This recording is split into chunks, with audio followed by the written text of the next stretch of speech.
doit passer, de reprendre force, évidons la main cachée. C'est possible de voir fleurir l'amour cassé, et voir les blessures de nos cœurs séchés. C'est encore possible,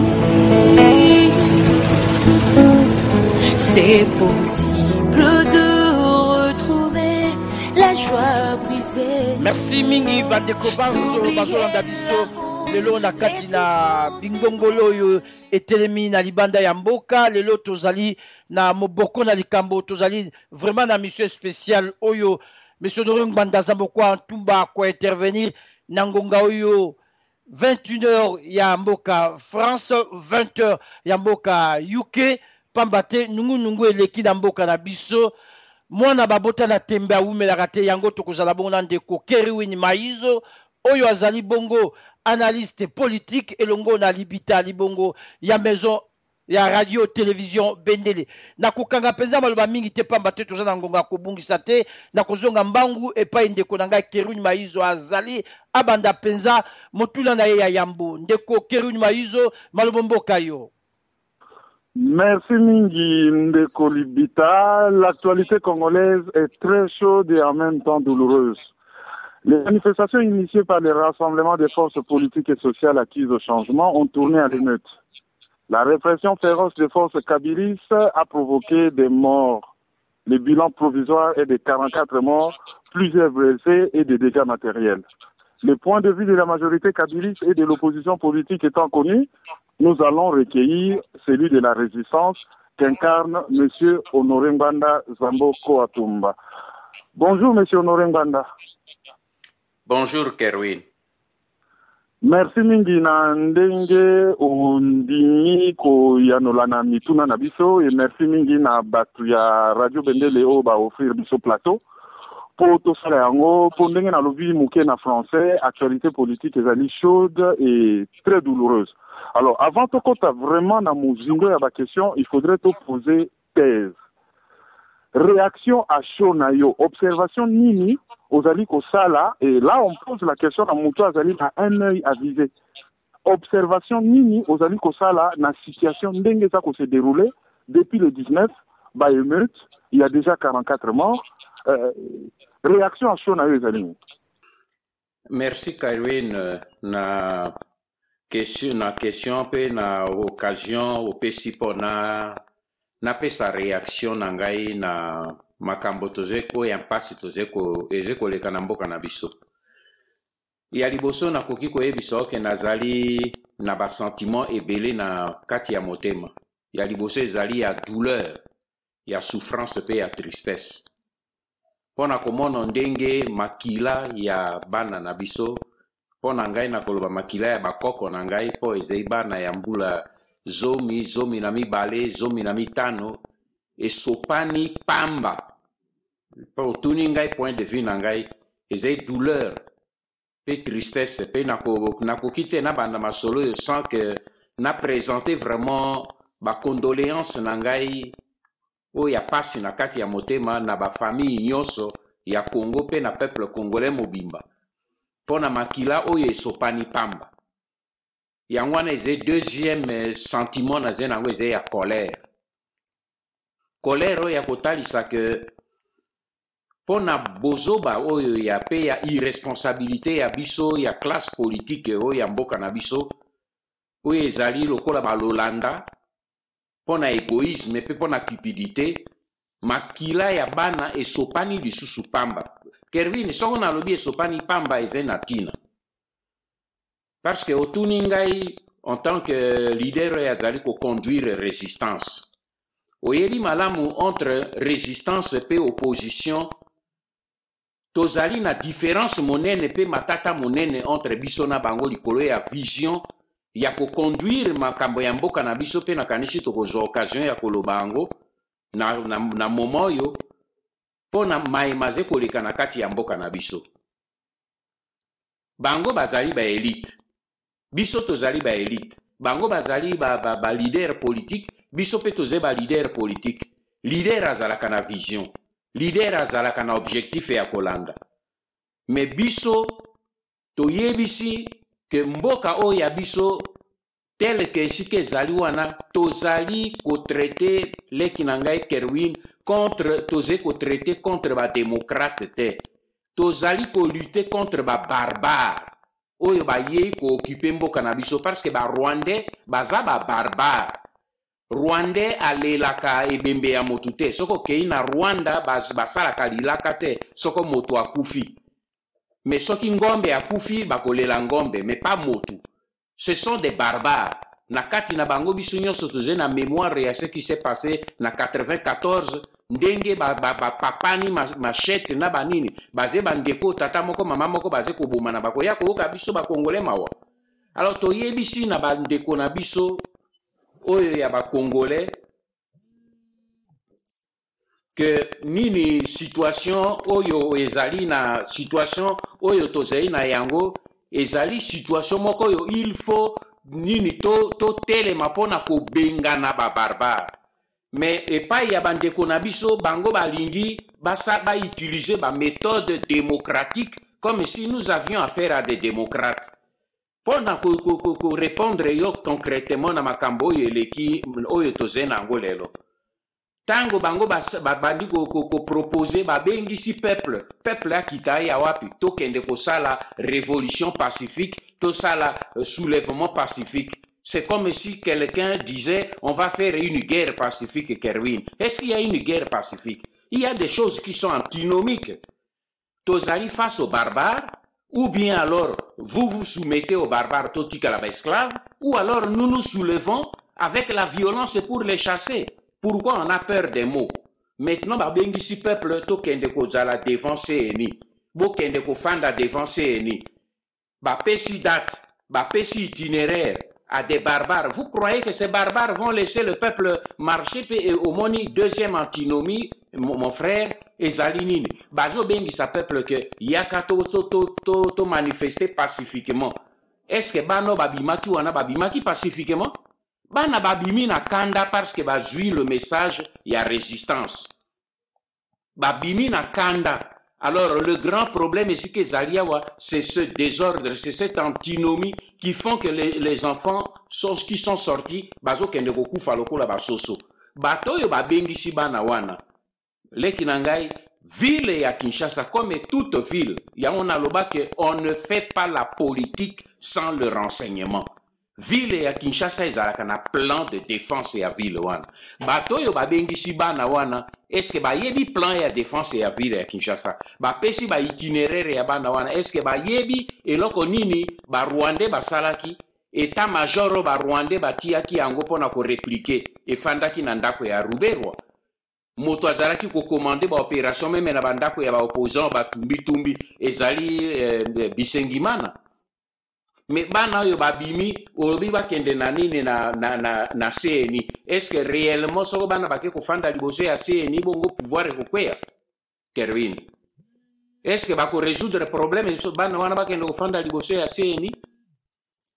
Est-ce que réellement bakoki kotika CNI ezal nini bana wana ba changer pouvoir babengana kanambe en s'asseyant devant la CNI? Bana wana babimi banani bapesi bango plan. Banani baze ko encadrer bano babimi. Banani ba traiter avec les meneurs oyo baze na ba zone nyonso tu. Bana yo babimi bazwaki ordre nini. Bazwi plan d'itinéraire nini pona kosala mosala po bakende kuna. Logistique même pona bana wana. Soko monaki baoyo bazaki na nini na Égypte. Basalaki siège pendant plus de 2 semaines. Mais c'est parce qu'il y avait une logistique. Il faut une organisation pour sa bana biloko ya kolia. C'est le travail au biso to bandiko sala na pareko. Oyo toze ko yebisa déjà na nini na yebisa ki que à partir ya bino na nini na diaspora bo banda ko pesa ba consigne na bana bazai na mboka ba banda ko mi organiser to détecter ba meneur. Parce que bateau wana il faut les loyo boye nini tozei mercredi lobi na pokwa na zwaki rapport babengi singai balobi nanga balobi nini nazopeso un petit cas pour comprendre eloko nalingi koloba boya manque d'organisation pe ya logistique. Bana oyo nini babengisi ngai tata moko na nini na Lemba quartier Salongo na nini na quartier Léopard azalaka na manga moko ya munene pe na lopango na etela et tout ça.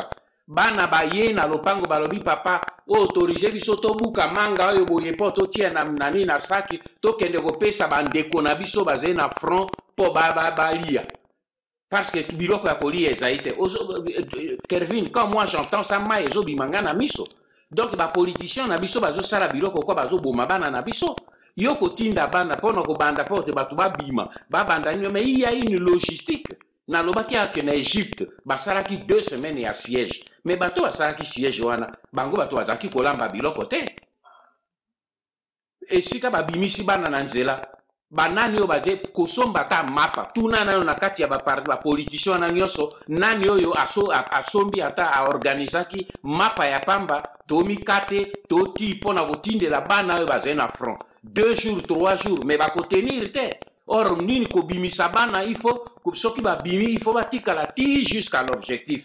Alors bango ba ko bimisa bana po ba kende ko sa nini plan moko basé na ngote ba étudier logistique était objectif était encadrement te bana wana ba bimi basé na consigne moko te et puis quand bana ba bandi ko kufa bia apparaît quoi za iwapi menga na zezo baloko bangote pour que na kende ko mimele na ko sopa makila ya bana et je ko pesa pasi na motema mais en même temps je ko pesa kanda mais ce qui est bien pour nangai pe pona bana wana c'est que au moins il y a une leçon et je ko talisa que la conscience et la résistance, il y a message et la résistance et zeko kota bana wana to ba komi na phase que peur et bandi ko kwea mais il faut maintenant koliko sikola bana wana na otage ya ba homme politique leçon moneno ngana zeko tirer zeko sikola bango na otage ya ba homme politique porte bango ni bango maintenant to récupérer bango bazala encadrer le travail a déjà commencé soko lingi to koto même un peu na nini wana mais le sentiment nangai des sentiments il y a colère pour la déception à cause de la cupidité aveuglement pour égoïsme il y a nini il y a classe politique congolaise amateurisme na bango eze lokola toze basé au quoi basé batu moko ya équipe ya 4e division balingi bakende kobeta match na batu ya 1e division po ba Rwandais bazali organiser ba tous basé organiser basé na plan na bango po na ville ya Kinshasa wana bazali très bien organisé basé ko utiliser ba Kimbuta basé ko utiliser ba Congolais au moins que maintenant bandi ko opposer les Congolais contre Congolais pe bazo utiliser nani bazo baloko ba Kimbuta na ba Boshabe et tout ça po na koya kotia ba Congolais contre Congolais nini Boshabe azeko nini Kimbuta azeko utiliser ba sportif un certain charmeur sur les lots tozomo lobi na butu mobimba na lalite nazo landa ba nini ndenge lokwa bazo dresser na kati ya ba quartier ba kuluna oyo bango balengeli pote ba kende maintenant ko attaquer bato bazo ko attaquer même ba opposition congolaise zé bato kaka ba congolais dressé par des congolais omoni biloko basali nyonso tu wana omoni batumbi bandako ya bato ndako ya kamere batumbi yango état major ne batumbi yango te parce que ze motu na bango atango tozolo ba makambo wana nini ba classe politique na une certaine classe politique balingi kaka koluka non apparaît quoi azo déranger alingi to travailler ensemble te bino bato travailler ensemble c'est comme cela qu'on peut travailler ensemble les kinanga. Voilà, je m'arrête un peu là. S'il y a des choses, on pourra aller plus profond. One Zali réponse, il y a un professionnel et renseignement à lobby, Rwandais Bazali très organisé, Bazobet en la 1e division et classe politique congolaise, Bazali amateur, on dit Bazali na 4e division. One Zali qui réponse à la première question. Si tu passer à la 2e question, tu dois comprendre un peu pourquoi tu as commis et si tu as commis les loyaux. Ndeko limitation ko za na mutuna maloba mboka yo. Merci ndeko Kerune Maizo ko pesanga maloba likolo na situation monene oyo le kanamboka na biso monsieur Honoré Ngbanda auti kotalisa biso ke classe politique congolaise c'est la pourriture pambate banda to bandaki kobeta sete likolo ya situation ya mboka bakangami obe na likambo moko be direction moko yango lelo tozongi toujours pas monsieur Honoré Ngbanda poto zwa toujours ba lumière monsieur Honoré Ngbanda landa motuna na ngai likolo na professionnalisme ya ba okipa oyo bazali kosala na kati na mboka na biso mais biso lelo tolingi toyeba pamba te tomoni lokola peuple lelo akomi désarmé pamba te bato oyo bazali komema peuple yo lobi baza bamatere est-ce que omoni te bazomema peuple na kunda alors soki yo okoki koloba lelo na peuple na biso po abima na kunda po alonga na bozoba oyo asila kokufa lokola soso akufa mbala moko lokola moto akufaka na champ ya bataille okoki koloba na peuple na biso nini likolo ya makambo ezoleka na mboka Kongo maloba mboka yo président Honoré Ngbanda za mboka atuma libita na sili koloba na peuple mbala na mbala pe na lobi yango mingi au travers bino na ebisaki bino nini na ebandeli na lobaki toti ya motuna biso likolo ya ba multinational pe ba proxys na bango oyo ezali ba africain voisin na biso Rwanda Burundi na Uganda oyo bazaki kubaze ko utiliser bango pona ko occuper pe ko piller mboka na biso mais au fur et à mesure que tu ko avancer na ye ko déceler que tokoki ko avancer te parce que obstacle monene oyo toze nango ezali la classe politique congolaise biso moko ba congolais pona nini parce que omoni na oyo toze nango lelo yo boye les Rwandais ne peuvent pas réussir sans la complicité active ya classe politique congolais pe ya ba congolais comme tel ezala na kati ya CNI ezala na kati ya gouvernement ezala na kati ya armée soki omoni biloko nyonso ba Rwandais bazali mingi te mais bango ba étudier la mentalité leki na ngai problème ezali ya mentalité ya biso ba congolais ba étudier mentalité ya congolais akamataka eloko moko ya mboka na ye na sérieux te biso tolingi biloko nyonso kosala yango likolo et cela dans tous les domaines au monde même les domaines lokwa ya musique batu lokwa Manu Dibango baya epe na biso ba eko la musique mais ils sont devenus plus célèbres pourquoi po basali basali ba solfège et tout ça epe na biso musicien tanga combien de musiciens congolais oyo ba yebi solfège oko compter bango na bout de doigt biloko nyonso be amateurisme balingi science te balingi makambo eze difficile te problème esika toze nango na problème ya politique yango wana les hommes politiques bazali kolinga komi attaquer na véritable problème oyo toze nango na mboka na biso te mingi baze kotala nini libumu na bango et les Rwandais se servent d'eux alors quand j'ai compris cela na lobi baleki na ngai il faut maintenant tomi concentrer likolo na bandeko na biso problème nazolo belabino Kervin libita nazolo bango na bino ba jeune nyonso tant que biso tomi to libérer peuple parce que le peuple congolais doit être libéré des barbares rwandais mais il faut to libérer bango nazolo belabino lelo na d'abord na prise na otage parce que système ya ba rwandais zalinini ils ont pris le peuple congolais en otage par le biais des Congolais eux-mêmes. Il faut que tobimisa le peuple congolais en otage.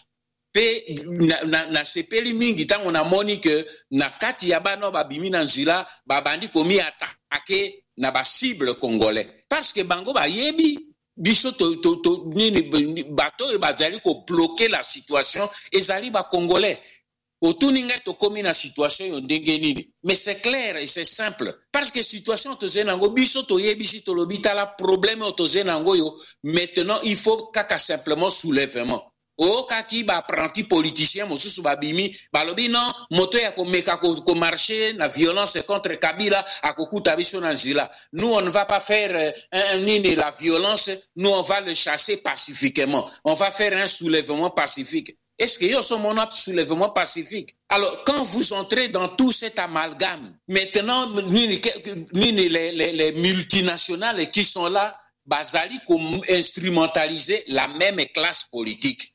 Parce qu'il faut retenir une chose, la communauté internationale bazali komi intéressé na sort et à peuple congolais toyo kana bien. Il ne s'intéresse pas au sort du peuple congolais. Il s'intéresse au contrôle des matières premières pour l'économie, pour l'avenir ya mboka na bango, pour ya bana na bango. Il faut biso ba congolais to kotisa yango na bongo na biso que bako changer te. Alors s'il faut que ba composer avec le diable, ils composeront avec le diable.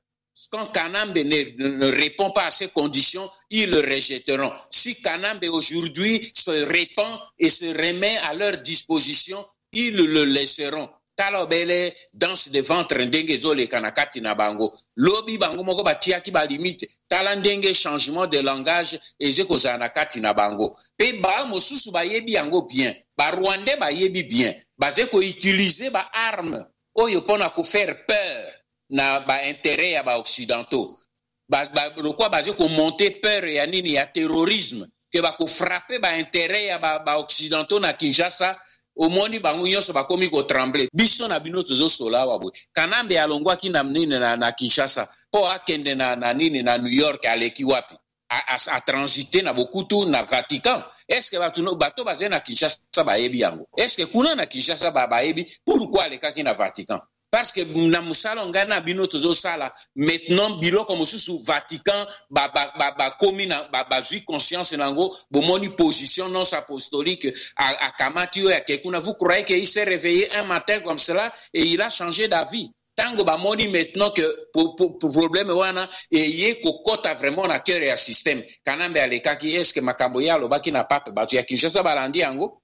Omoni ndenge bango batuti bazomi repartir mosala lelo yonga na bino tozo sola Museveni azali wapi? Est-ce que ba Congolais bayebi pa Museveni azali na Paris na visite pa ya nini ya Hollande? Objet ya kenango visite officielle. Est-ce que bino boyebi yango? Mais yango no mono biloko ezo sala que biso ba Congolais tozo subir au lieu de prendre nos responsabilités. Tala biloko ezo conduire que tokoma esika tokomi lelo yango wana homme politique congolais au lieu que tokamata nini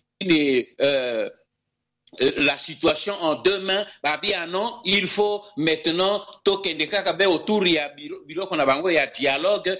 Comme c'est la date du 19, il faut maintenant biso peuple congolais bo salelo comme côté bo occuper tango le 19 kokoma bokomona et le 19 arrive, qu'est-ce qu'ils font? Bakeko senge autorisation et pas ba barbare pour que le peuple descende dans la rue. Bapesi bango date bakokita, bapesi bango ba itinéraire bakotambola nango. Bon, vous croyez que les Rwandais ils sont des idiots comme nous pour que bakende kotika bino bo continuer situation boya kosala makambo nyonso comme vous voulez?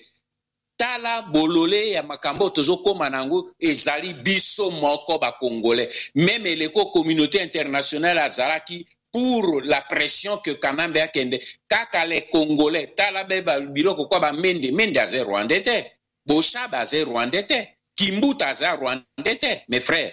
Mais basé ba Congolais pur sang. Mais regardez, ce sont eux qui sont au front contre les Congolais. Tout le problème est Yangoana. C'est pour cette raison que je reviens à ce que je vous ai dit. Tokoki kotika lisusu.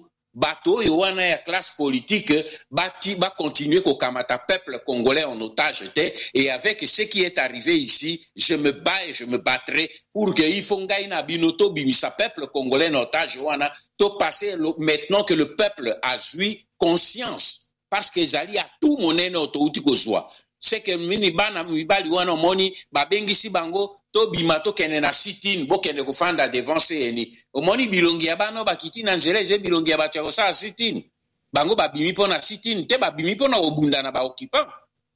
Donc moni maintenant dichotomie ezali entre bana wana na ba politiciens o bazai na ni na mboka na biso.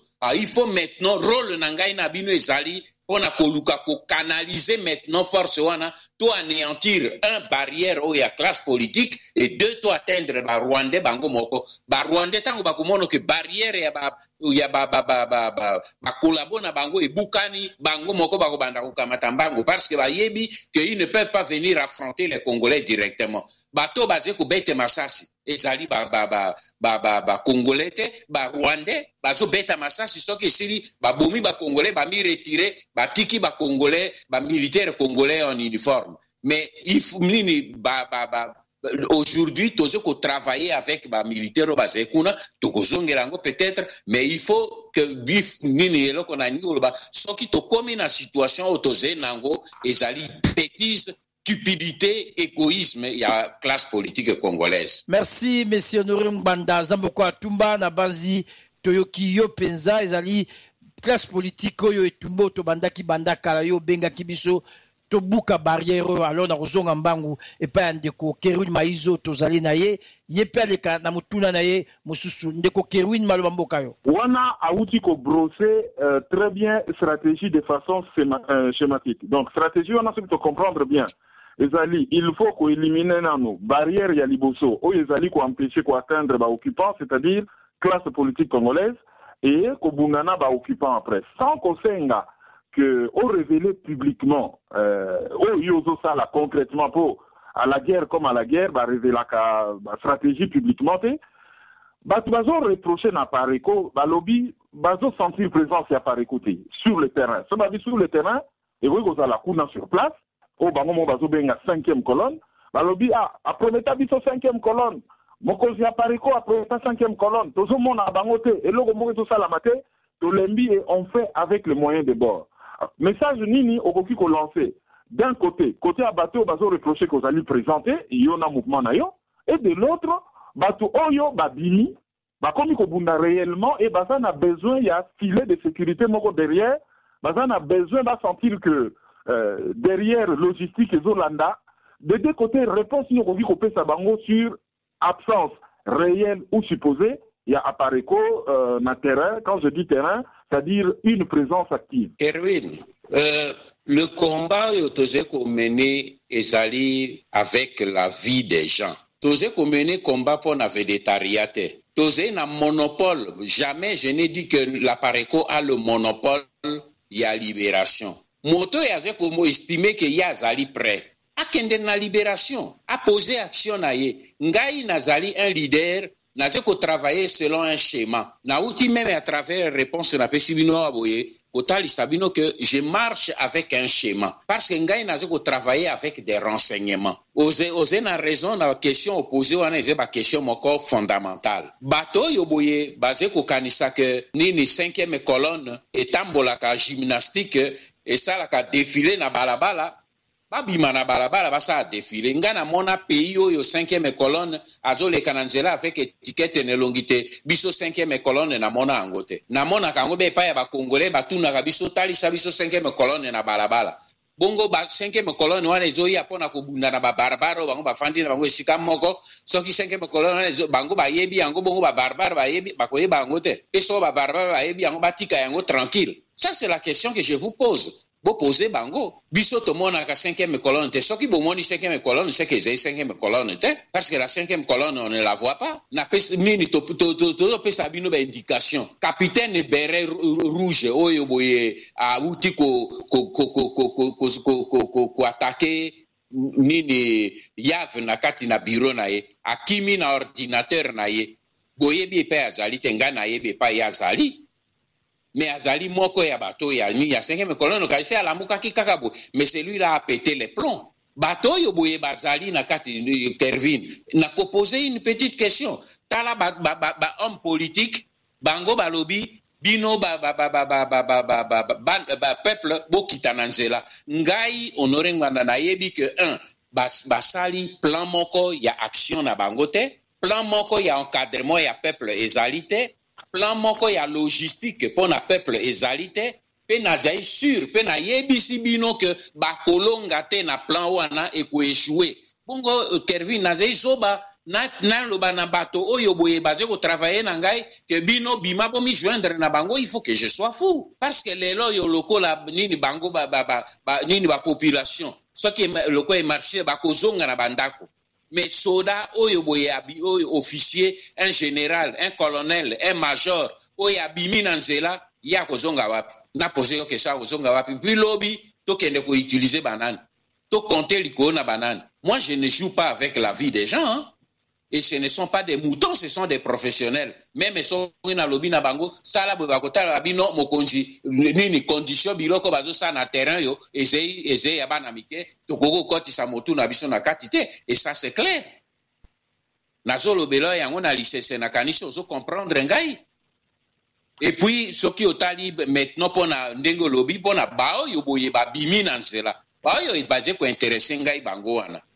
Nakanisi so nzamba pesi ngai courage na kati ya mikola na kozongela bino Kervin na yebisi na bino pe na yebisi na bana wana ya liboso eloko naze ko féliciter que message ya résistance et koti parce que bien que ba politicien ba bengi bango obima pacifiquement bokende kufanda liboso ya CNI bosala nini bosala sit-in bana wana ba bimi na morale ya na nini na état d'esprit ya sit-in te pona lobaka na bino Kervin leki nangai que le soulèvement populaire yomoko yebi yango osé intellectuel oyebi histoire. Dans toute l'histoire du monde, la révolution, c'est d'abord un état d'esprit. Réjouissance, on gagne na zena ngo likona bino ba jeno boze libanda pe ba we ba zena kati ya mboka c'est que esprit ya révolution Kervin. Ce qui peuple a vu état d'esprit à révolution te.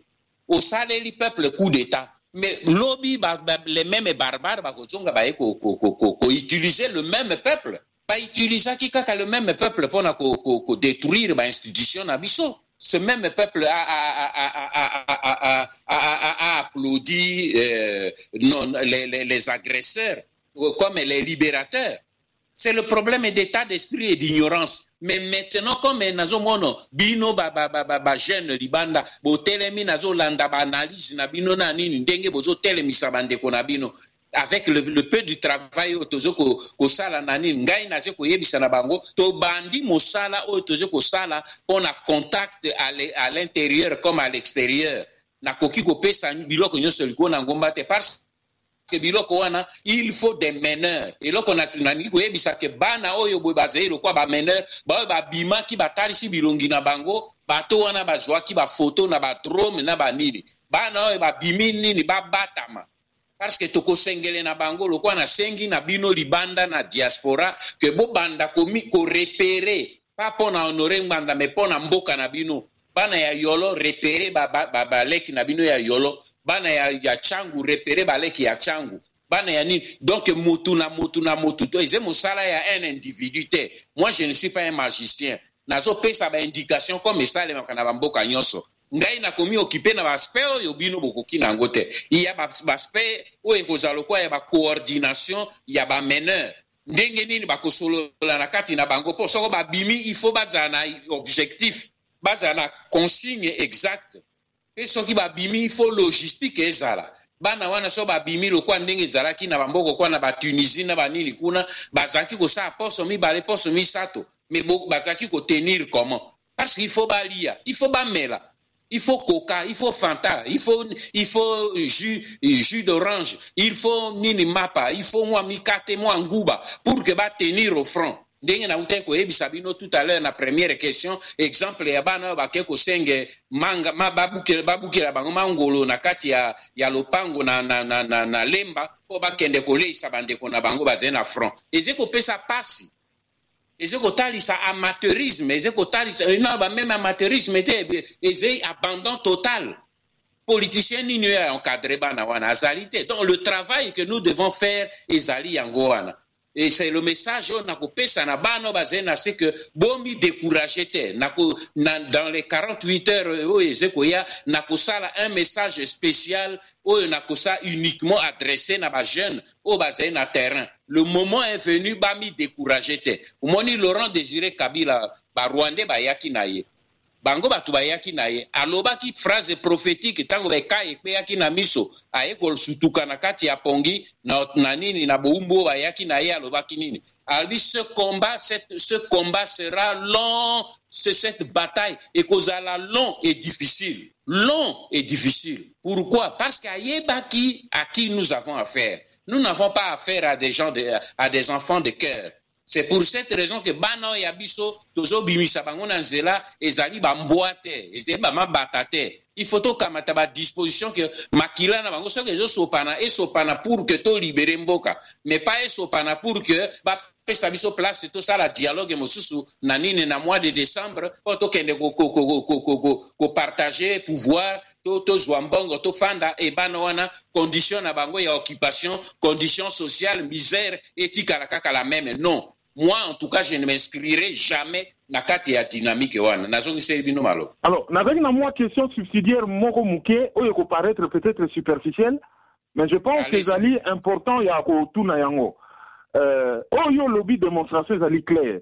Mais est-ce que possibilité il y a qu'à utiliser des canaux diplomatiques pour couler par exemple le pouvoir en place en démontrant que ça li violation très grave des droits de l'homme, ça li répression moko très féroce, bomi batou, policier anti-émeute normalement ça la kana matraque, ça la kana revolver, mais ça la kana arme de guerre té. Presse internationale ezolo que garde républicaine ezali na kati.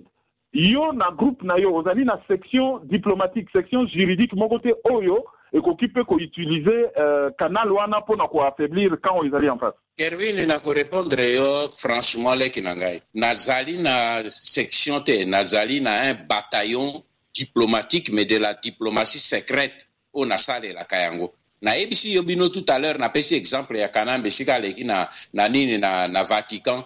Avant kende na ebi angote bato ba ebi angote eloko yo boye nani Museveni aje ko sala lelo na nini na France aye visite officielle ya 2 jours mais bino boye bite ngana yebi yango ngainde différence leki na ngeze que ngana zakamoto ya YouTube ete je n'écris pas et je ne me vante pas de ce que j'ai fait mais seulement pour na ko répondre franchement na motuna yo tuni na ko sala yango te oyo euti ko salema wabo na ko sala yango te pona nini Kervin bango bayebi ba detail ya nini wana ko leka ngai na yo ba américain bomona ki mikolo bo ba mona ki ba soda na bango bazo betaka bale na cité avec bana banini ba ONG na bango ngana yebi système na bango nyonso ndenge ezaka coopérer na Kinshasa système ya ba service français nyonso ndenge ezalaka coopérer na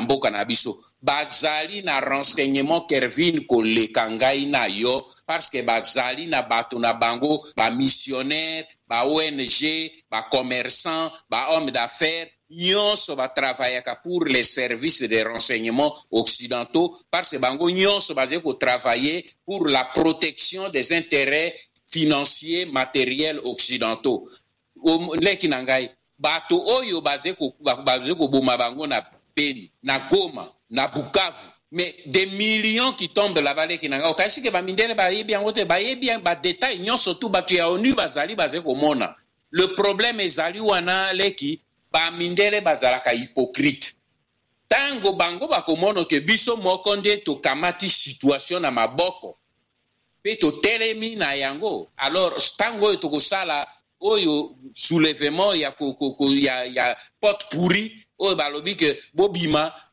to sala un soulèvement pacifique une guerre pacifique to bengana Kabila pacifiquement tango biloko wana nyonso ya bosote kosila pe ba moni que maintenant le peuple est debout, il est encadré, il est soutenu, il y a une logistique pe comme il se quitte les mêmes occidentaux bako zile sous rapport te Kerwin bango moko bako prendre le devant ona koya ko se rejoindre na biso talaka biloko bazo sala wana nyonso tout et la danse des canards so ba yebi que maintenant peuple a commis mobilisé or ce qui peuple azaki mobilisé tembe communauté internationale azoloba même kolobate ce que au monde même le nonce apostolique a commis ko poser problème et à génocide pour l'épée à prononcer le nom génocide les kinangai et pays likolote il y a eu un travail diplomatique de fond de ce côté-là, je vous rassure que ce n'est pas une section, c'est un bataillon parce que force n'engage mon nene on a déjà travaillé quand on a déjà mai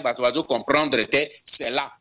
Ils allaient aussi c'est cette branche-là. Donc vous avez la raison ya kotunango mais ba yebi alors eloko tokende ko yebi ça ba on peut pas ça les été. Il faut bisonner to utiliser stratégie o e ko obliger ba média mensonge na bango banda koloba vérité en faveur ya ba victime congolaise. Ndeko Libita. Merci Ndeko Kerwin Touti kolanda bongo monsieur Noreng Banda Zambo kwa Tumba apesi même ndakisa na maloba ya musée envoûté monsieur Laurent Désiré Kabila muli menepe madakimia la guerre sera longue et populaire pambata yebi etumbani tozali na yango mpe tozali kobunda banani mais sonore ngbanda nalingi nayeba banda ochangeaki stratégie likolo na ba élite congolaise tobenga bango élite congolaise olobaki cible na biso ezali bango tobete likolo na bango totia nyonso mpo na biso likolo na bango pamba te bango bazali barrage mais bazo continuer toujours comme ça la barrage nayebi te stratégie ya sika soki ezali s'il y a une nouvelle stratégie mpona elite oyo alingi kopesa biso nzela te mpo tosikola mboka na biso mpona kokomplete motuna ya Kervin atunaki mpe nazongela motuna na yo na kati ya bato oyo baze kosala plan na compte ya barwandais nga nayebisaki bino na début ya nalobi mpo oatake ville ya Kinshasa il faut oyeba plan ya Kinshasa ngai nayebi yango par cœur parce que j'ai travaillé sur ce plan des années durant pour protéger mboka nanga nayebi yango par cœur nayebi ba point stratégique nyonso ya Kinshasa que soki olingi kokwesa Kinshasa bloqué point A B C soki ngai nayebi yango baleki boyeba pe ke bato oyo boye ngai nasalaki na bango na tete ya ba service bango pe bayebi yango mokolo ayebi yango atundu ayebi yango mais bango bazoti yango sika na disposition na disposition ya ba Rwandais. Au moins, ici, la gravité à Makamboti, non, a insisté qu'il faut libérer le peuple congolais de l'otage et à cette classe politique congolaise pourrie. Parce que ce qui était, et cause à la difficile, force à Congolais et à Rwandais, et la classe politique congolaise. Alors, aujourd'hui, on a une stratégie, ni au Togo, ça, la ko se débarrasser na classe politique wana na yebisaki yo que biloko pona bango toko tergiverser te toko pesa consigne parce que biso toko lo bango liko na ngomba te mais toko pesa consigne parce que il faut to se débarrasser to neutraliser classe politique wana omoni basé wana basé lokola basi ya ndumba mikolo ezo leka boye awa boye Nazai na mato ina ndenge Kervin atunaki sur le réseau diplomatique mais ebele na kati na bango bazo kende ko senge ba visa ba senge ki ba visa nani na ba ambassade occidentale ba boeli bango oyebi stratégie nini ba juisi ko boye bazo luka bana basio ya ba congolaise ya diaspora pona ko luka ko sala ba mariage en blanc moyennant $40,000 $60,000 pour que facilité bango ko zwa visa po babima po ba monike awati suka na mbula makambo ko bebela bango donc eze ko talisa que bazali conscient na eloko baze ko sala au lieu que balobate na situation to komi nango $60,000 $40,000 to lingi to to sa mariage en blanc et bien nini honorer mwanda to yebisa biso motuni to tia na disposition na epo ngana se na zenge na mbongo on a liate mais toto débat na organisation est sur place to si ça na bato très rapidement to mi rendre compte que to sai mabe mais moyens été toto ti apoto to mi racheter to si ça makambo baninga na bango na France tant ba monaka que makambo eze ko nginda ba sala ka marche arrière mais so bango balobi ba continuer ti na suka to kende na bango petit na suka mais ce n'est pas le lieu oyo kena lobela bino et voilà eloko nini tosala na bango comment tomi en prendre na bango non wana eze eloko tokosala na cadre nga lobaki bongisana ba biloko ya quartier po bango ba deuxième bureau na bango bakendeke baze na kati ya ba quartier bakendeke na nini na cité te ba deuxième bureau na bango nyonso bafandi mbinza na nini te esika bango bakendeke ba ambiance na bango eze na cité. Alors, si tu bongisi na bandeko na biso na bana na biso ba jeune ba meneur na cité, to ko régler problème na bango ko obliger ngana lo bali ko na ngomba te po mikolo na zena kanda mingi. Merci monsieur honoré Ngbanda Zambo ko atumba bandeko bozolanda biso tozoko base ko ba mutuna nga mibale ezalaki sous question kaka pamba tende ko na biso fayu to moni penza moto ekomi lokola ba mapasa ba betaki elinge nda soki pe bombe lacrymogène to yebite na banzi lelo bandi ko réfléchir des fois alors bande ko lelo soki ba comprendre que yo membi bango na bo solo to makambo zo ba solo balobi bazonga ndingo kutuko loba oza pro ya mbabango na kati na résistance to loba no botika la kunisika bozali l'équilibre ngai moto na sala résistance est propriété na ngai teleki Je n'ai jamais même demandé que Motunyo soit na résistance à Simanangai ou bien ngana diriger na senga pe angote. La résistance bino moko baleki bobi en tout cas résistance poto ba infiltration zemingi poto to panzanate to mitia derrière kulutu na biso alanda biso s'autoproclame pas leader. Ce sont les gens qui estiment que vous pouvez les conduire, qui viennent derrière vous et vous proclament comme leur leader. Soki bandeko nanga wana balingi même ba ya ba kota na résistance ba bunda na ndenge na bango, mais que Dieu soit béni. Problème nazo localité, c'est problème ya gloire ya bandate. Problème nazo ko lukato libérer mboka po soki to libérer le Congo va être détruit. Bleki nanga bo comprendre yango et c'est problème de timing. Plus bateau wana bazo zoatan, plus basé ko sa système pour na détruire. Plus nous perdons le temps, plus nous perdons la chance de chasser ces gens-là. Donc motunyonso ezala faillir bango ba yaki bango ba toazo ya na nini na diaspora ko lobaka nganda zoko sabino il exagère et c'est nous devons faire des choses démocratiquement. Eh ben ça lango démocratiquement bango ba tobalobi ki ba bimi pacifiquement, eh bien ba yebisanga si c'est pacifiquement soki ba cueillir bango pacifiquement, gloire à Dieu. Soki motuna est vimi par la paix et c'est à lui de répondre, c'est pas à moi. Si la paix peut faire gonfler la tête, yemo kwa ko yebisabino. Merci ndeko Keru Maizo malobombo kayo pamba tengonge bandiko kima na biso penza mbangu na zongi ngambo na yo Keru Maizo. Attendre biso perse ne balobaka perse ya bien pour na to citer to conclure question. Alors biso qui to travailler no quitter mboka et rozala détruit. Alors question na zo tunaye justement. Toyebi na cas opposé baza na plan B politique à terre brûlée. Ce qui Kabila tikali na pouvoir te akoki ko se replier na est et ba sende mboka par exemple ndenge basalaka période mo na Côte d'Ivoire oyo komaki sende ande et période mo ndenge basalaki na Angola capitale Luanda azalaki ko gérer juste une partie à pays et Savimbi a occupé qui partie utile oyo ezali na diamant ebele et afanelaki wana mikolo ebele. Alors la disposition nini a zui soki lelo oyo résistance a gagné Bitumba Kabila a se replié vers Goma, Kindu, Butembo, je ne sais pas où, de telle sorte que Mboka et Kata n'habitaient ni po au lobby sur occidentaux. Africa, Mazana Kisanga, Naza, côté Wana Nyonso.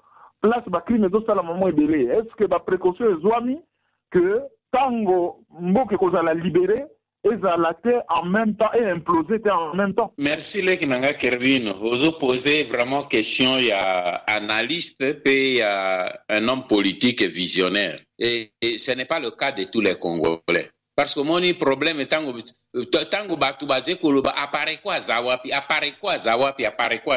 Voilà la question ils opposé.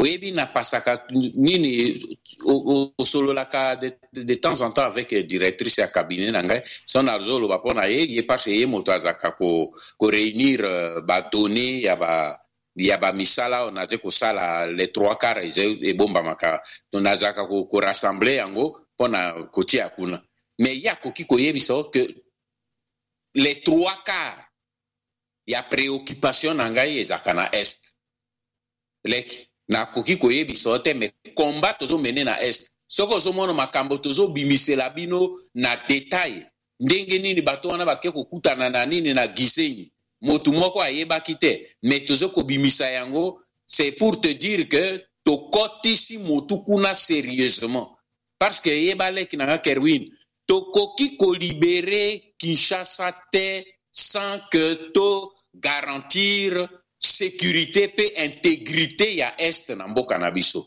yango no mono ki mikolo milekia waboye soki biso to koma kama makambo wana to tiaka na disposition na bino baleki na ngai ezalaka pona kosala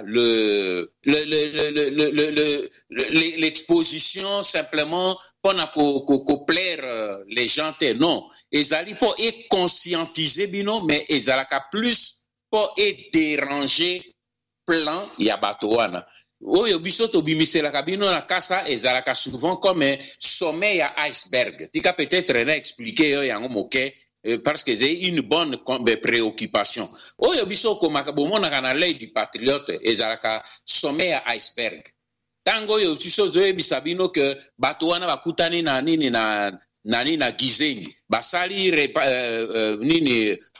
réunion ba décider on a accéléré système et que Kanambe accueille maintenant na est afandi ne shikaboy atiba troupe boy atiba généraux boy tango tozo bimisela bino c'est un sommet de iceberg parce que le gros du travail ezali oyo ngai nazaka ko alerter na yango ba communauté internationale ONU parce que bango basé na système oyo que balinga ko sala hypocrisie.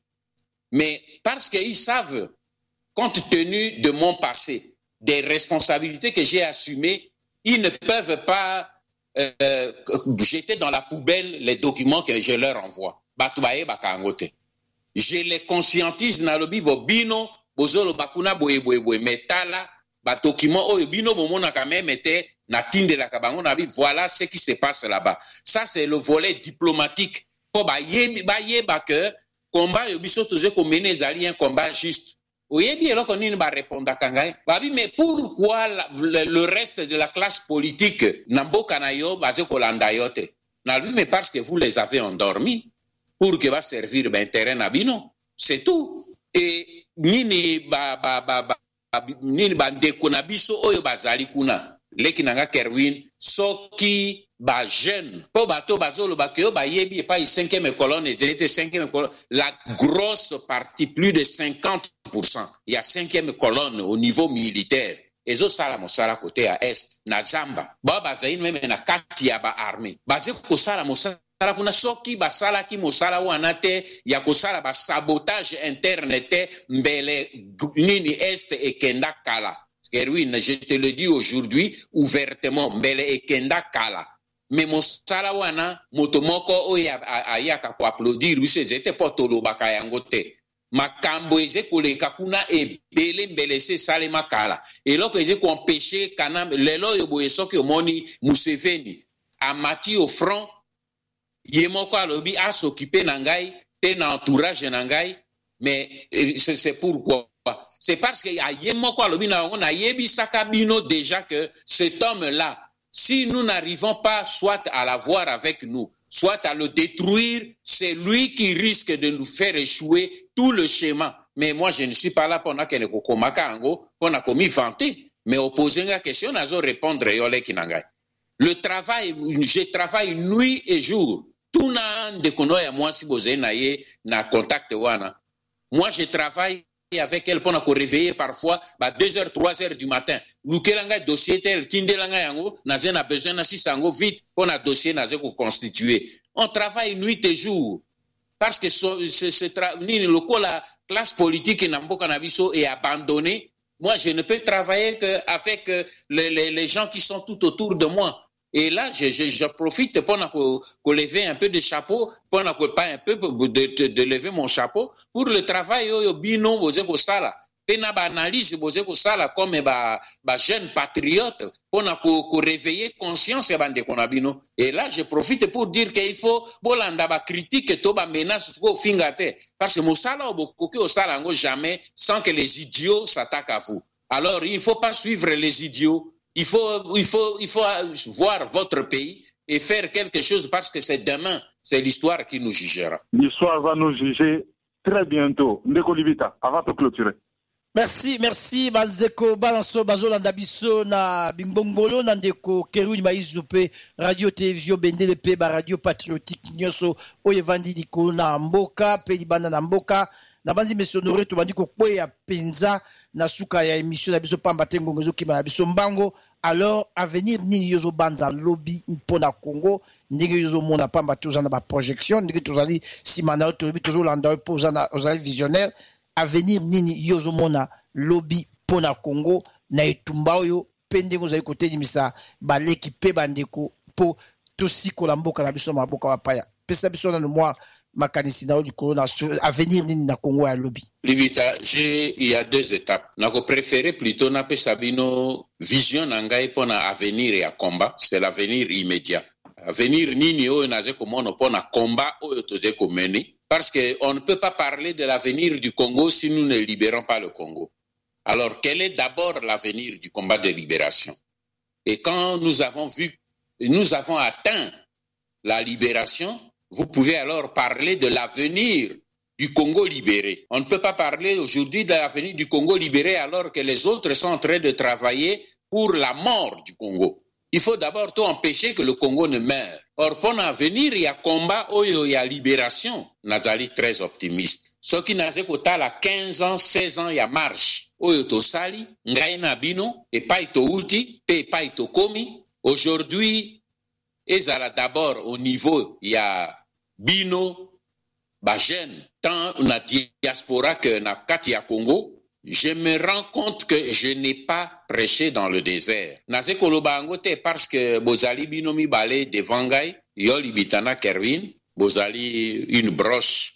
Il y a jeune bozé ko animé à la fois analyse et radio patriotique comme Grégoire Watupa et tous les autres na radio Bosembo et consorts. Tango naze ko mono le travail que vous êtes en train de faire. Parce que mon problème ce n'est pas Honoré Ngbanda.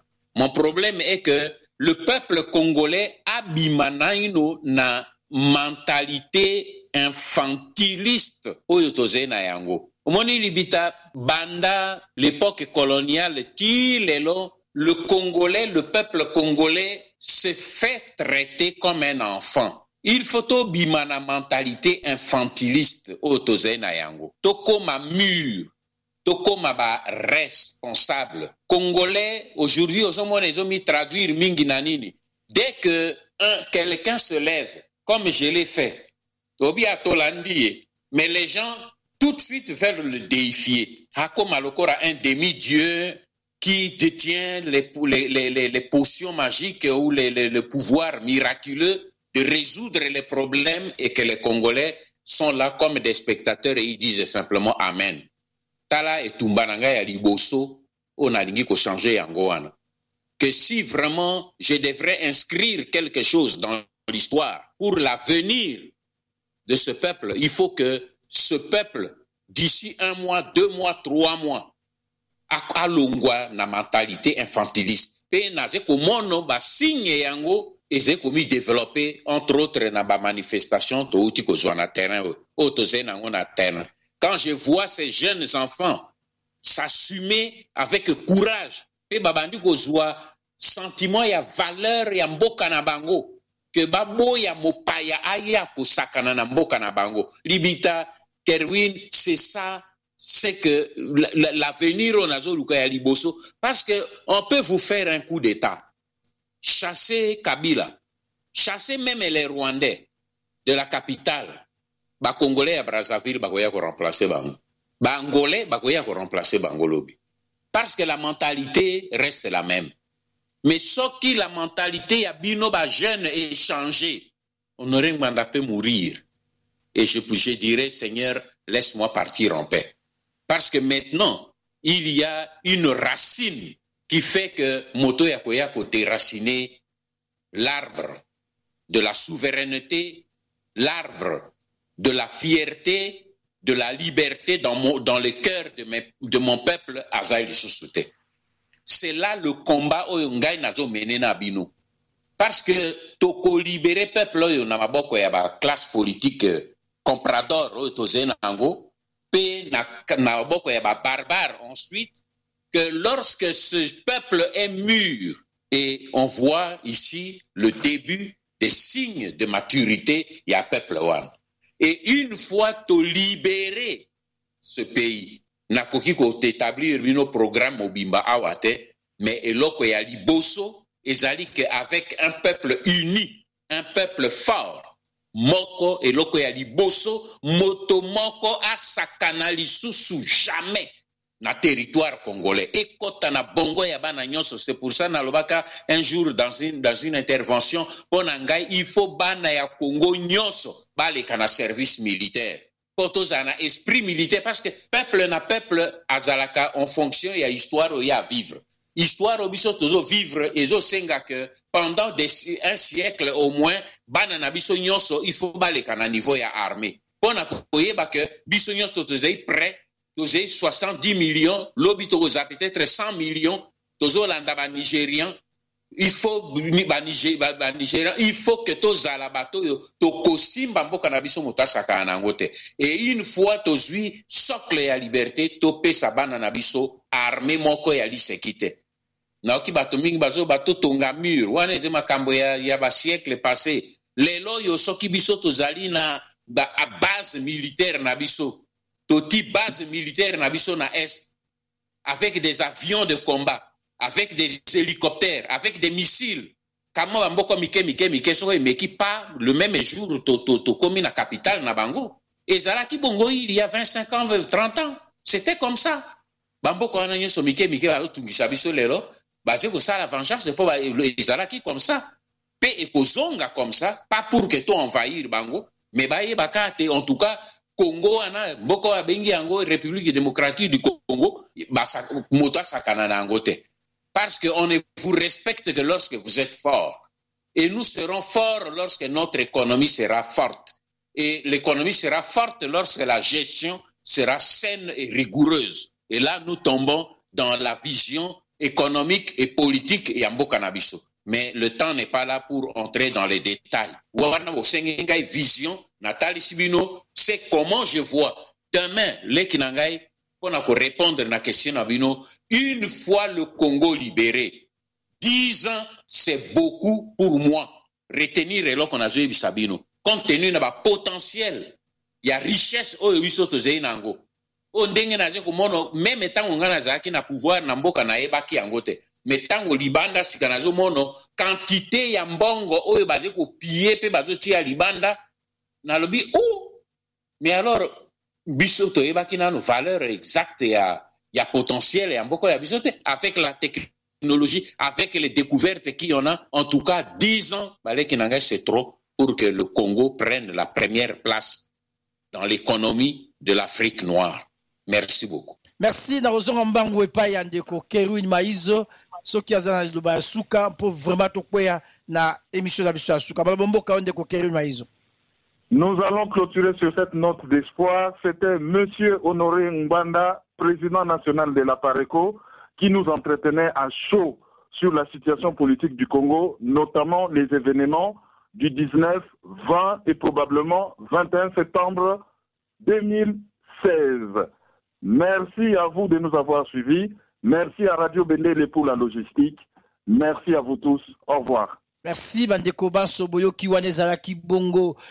Monsieur Honoré Mbanda Zambokwa Tumba Penza ayaki ko répondre biso en chaud pambate situation en mboka ezali ko bendana abeti sete likolo na makambo ezali koleka mais cible na ye makasi ezali likolo na élite congolaise oyo bazali tango nyonso kobungisa peuple congolais mais simanango apesi félicitations na la jeunesse oyo esi etelemi bazwi conscience lobi soki to capitaliser situation ezali koleka na mboka na biso pe to bongisi bano yo biso banso elongo nde to sikoli mboka na biso ezalaki bongo radio télévision Bendele pe ba radio patriotique nyonso oyo evandi bonza na mboka pe na kati na mboka tozalaki elongo na yeme Monsieur Honoré Mbanda Zambokwa Tumba Bende Kokerwin botikala malamu nde tomona mikolo koya tozala toujours branché na mboka na biso Congo makambo zali koleka kuna tolemba te pona ko dénoncer nyonso Monsieur Honoré Mbanda alobi tozwango penza na maboko mibale po lobi tosunga mboka na biso kende liboso. Merci et ciao ciao ciao.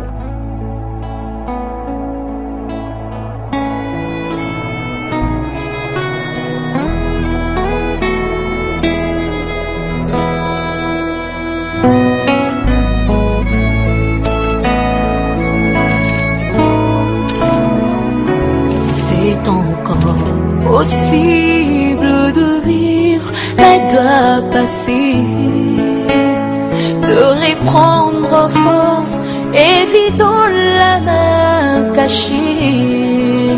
C'est possible de voir fleurir l'amour cassé, et voir les blessures de nos cœurs séchés. C'est encore possible.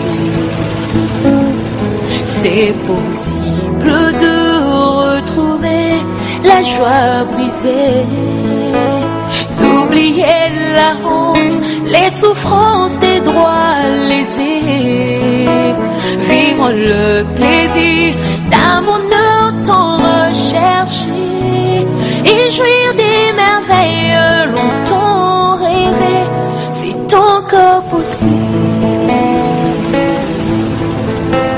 C'est encore possible de tout refaire et de voir venir des beaux jours pleins de gloire, d'écrire une nouvelle page en couleur d'espoir.